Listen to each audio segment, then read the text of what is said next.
I'm still a Bravo girl forever and always. And we have a relationship. So you may see me a little bit, but I have decided that at this present moment, I think they're doing great. And I think God is sending me in another direction at this present moment. That does not mean I'll never go back on Married to Medicine. It just means that this current year, there was another mission and vision for me. And I think I'm sitting in the right seat right now. This is a part of my journey. So yeah, when I tell you, it is nothing but love and support. And I mean, I was in the military, right? I'm not still in the military, but I'm a veteran for life. And that's kind of how I feel. Like, we talk on the phone, we hang out, but it does not have to be on camera. And it does not have to be, especially, I would say over the last couple of years, it was a very difficult experience for me being on reality television. And I am in such a great place that I just didn't want to disrupt that at this moment. And so it feels very organic for me not to like live my life on screen right now. And, but everybody is different. And so the ones who are doing that, I think is the best thing for them they got to make their own decision.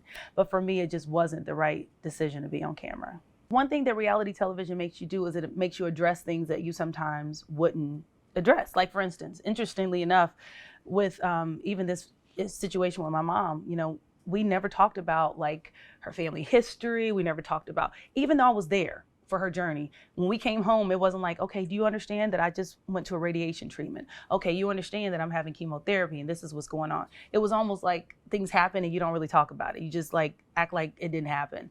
And in my marriage, I learned some of those same traits, right? And so there was a lot that we just, if it weren't for a camera there and even the producer saying, okay, so what about this that we just saw? What about this?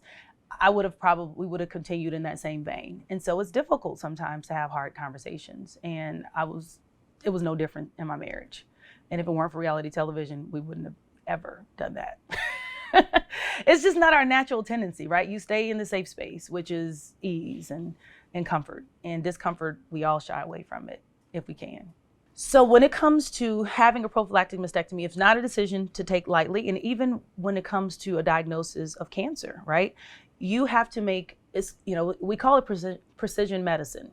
You have to make the right decision based on your actual, your diagnosis, what's best for your goals. Because everyone, when you go through treatment, what are your goals of treatment? What outcome are you expecting? And even, again, looking at treatment innovation, one of the blessings of innovation is there's so many options now. When my mom was diagnosed, there was essentially one option. It was radiation, and for her, it was either a mastectomy or lumpectomy. But now there are so many different types of innovations that are available to women. And the reason that I decided to do so is because I had had continuous abnormal tests. And I just said, at this point in my life, I just don't want to worry about this anymore. And because of my experience with my mother, like I said, my life had been overclouded by fear. And I didn't want to live in that space anymore. So when it comes to women and making those decisions, one, I would say, listen to the voice in your head. And number two, sit down and talk to your doctor and even get second and third opinions and figure out what's going to be the best for your ultimate goals. Even now, like when I come home, if like say for instance, I had to work late and I came home and I have two daughters. My oldest, Lauren, is 14 and my daughter, Layla, is 9. And I'll come home and they'll be laying down or like in the bed and nothing on like no bonnet, no scarf. I'm like, are you kidding me right now? It's not a satin pillowcase. So we don't go to bed without wrapping our hair or keeping it somehow protected. And my mom actually was a master braider. So the way my hair is now, my mother could do that. So my hair was always perfect. And so it was even for her, she felt like, and I just feel like Black mothers in particular, I mean, you can come from a 2-parent home, 3 generations live with you, but when your hair ain't done, it's your mama's fault. Like, it's reflective of the mom. So for me, it was always kind of keep your crown, intact, because that's an indication of how you doing. If your hair is messed up, then you messed up. And so for Black women, I think in particular, that's still a big aspect of our lives. And I don't think people understand that. Like, why do you spend so much time on your hair? And why do you not want to do something because it's gonna mess up your hair? Because my hair being messed up means I'm messed up. They don't get that correlation. So yeah, but my mom, that was a part of our weekend experience. We would either Saturday or Sunday night spend the whole day getting ready for the week. And I kind of still do that.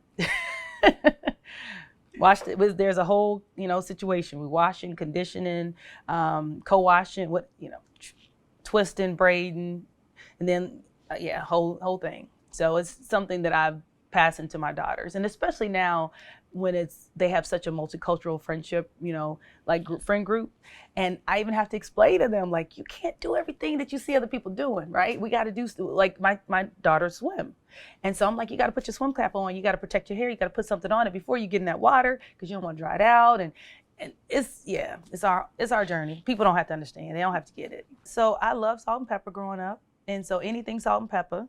Absolutely. They were like the, hair icons. Lil' Kim, still love Lil' Kim. I mean, I don't care what y'all say. Lauryn Hill. And then, of course, when Alicia Keys popped on the scene, it was like, oh, okay, we get permission to like show our true authentic selves. And then, of course, anything Lauryn Hill did. Like, I was a huge Fugees fan, still am. I could probably recite the beginning to the end of all the albums. So yeah, I'm a big Lauryn Hill fan. And I actually bumped into her on a plane one time. And I was just like, the queen, like in shock, because one of the reasons I named my daughter Lauren is because I love Lauryn Hill so much. So yeah.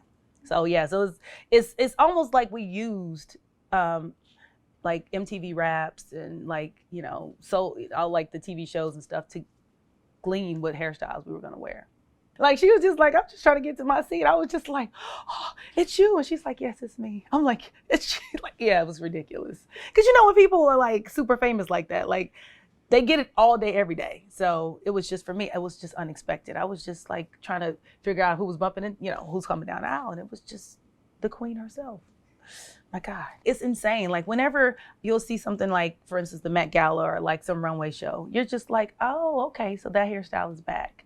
But I think, unfortunately, we don't always get the credit for it, but Black people set the trends, period. Like, period. I've been to Africa before, and when I was there, it was amazing how many like things I saw in Africa, like back when, this is prior kids, so, 20 years ago, that we're just now doing here. And so we got to pay homage to the originals. And so, yeah, absolutely. And sometimes it just takes a little while for us to, of course, implement it and then pass it on to the mainstream. But now, of course, with social media, we do something and the next day it goes viral, especially if somebody else copies our style. We start a dance and then somebody else does it on TikTok and now it's trending. But when we did it, it was just what we did, we didn't get the credit. Well, one thing that my mother always said, and that I try to tell my daughters, is any hair that grows is good hair. So don't even say that foolishness about like, the way, that your wave pattern determines the quality of your hair.